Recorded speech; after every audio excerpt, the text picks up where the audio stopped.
ಇವಳೇಕೆ ಈ ರೀತಿ ಚಿಂತಾಕ್ರಾಂತಳಾಗಿರುವಳು?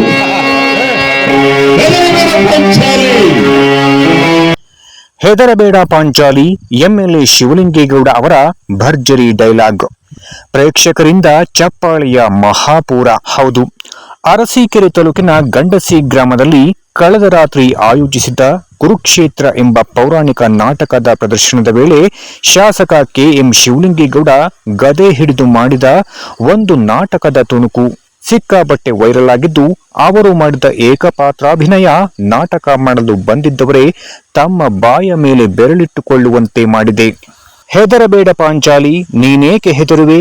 ನಿನ್ನ ಮುಡಿಯನ್ನ ಎಳೆದು ವಸ್ತ್ರವನ್ನ ಎಳೆಯಲು ಮುಂದಾದವರ ಎದೆಯ ಬಗೆದು ರಕ್ತದಲ್ಲಿ ನಿನ್ನ ಮುಡಿಗರ್ಪಿಸುವೆ.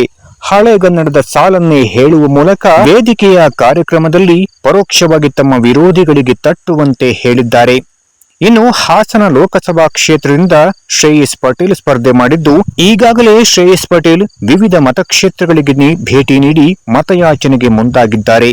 ರಾತ್ರಿ ಕೂಡ ಶಾಸಕ ಶಿವಲಿಂಗೇಗೌಡ ಅವರ ಮನೆಗೆ ಹಾಗೂ ಇತರ ಕಾಂಗ್ರೆಸ್ ಕಾರ್ಯಕರ್ತರ ಮನೆಗೆ ಭೇಟಿ ನೀಡಿ ಅರಸೀಕೆರೆ ತಾಲೂಕಿನ ಗಂಡಸಿ ಗ್ರಾಮದಲ್ಲಿ ನಡೆಯುತ್ತಿದ್ದ ನಾಟಕ ಪ್ರದರ್ಶನಕ್ಕೆ ಭೇಟಿ ನೀಡಿದ ವೇಳೆ ಶಾಸಕ ಶಿವಲಿಂಗೇಗೌಡ ಕುರುಕ್ಷೇತ್ರದ ಭೀಮನ ಒಂದು ಪಾತ್ರವನ್ನ ಗದೆ ಹಿಡಿದು ತಮ್ಮ ಆಡು ಭಾಷೆಯಲ್ಲಿ ಮಾತನಾಡುತ್ತಾ ಪರೋಕ್ಷವಾಗಿ ಮೈತ್ರಿ ಪಕ್ಷಕ್ಕೆ ಅಬ್ಬರಿಸಿದ್ದಾರೆ ಶಾಸಕ ಶಿವಲಿಂಗೇಗೌಡ.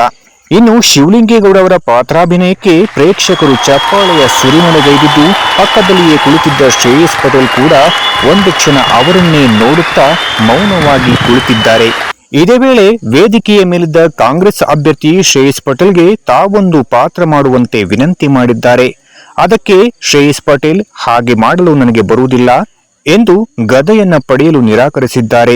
ಶಾಸಕ ಶಿವಲಿಂಗೇಗೌಡ ರಾಜಕೀಯವಾಗಿ ಮಾತ್ರವಲ್ಲದೆ ರೈತನ ಮಗನಾಗಿ, ನೊಂದವರ ದನಿಯಾಗಿ ತಮ್ಮ ರಾಜಕೀಯದ ಹಿಂದಿನ ಪಕ್ಷಕ್ಕೆ ಸಿಂಹ ಸ್ವಪ್ನವಾಗಿ ಬೆಳೆಯುತ್ತಿರುವ ಶಾಸಕ ಶಿವಲಿಂಗೇಗೌಡ ಚುನಾವಣೆ ಹತ್ತಿರ ಬರುತ್ತಿದ್ದಂತೆ ನಾಟಕದ ಡೈಲಾಗ್ ಹೇಳುವ ಮೂಲಕ ಪ್ರತಿಪಕ್ಷದವರಿಗೆ ಪರೋಕ್ಷವಾಗಿಯೇ ಅಬ್ಬರಿಸಿದ್ದು ವೇದಿಕೆಯ ಮೇಲೆ ಎದ್ದು ಕಾಣುತ್ತಿತ್ತು.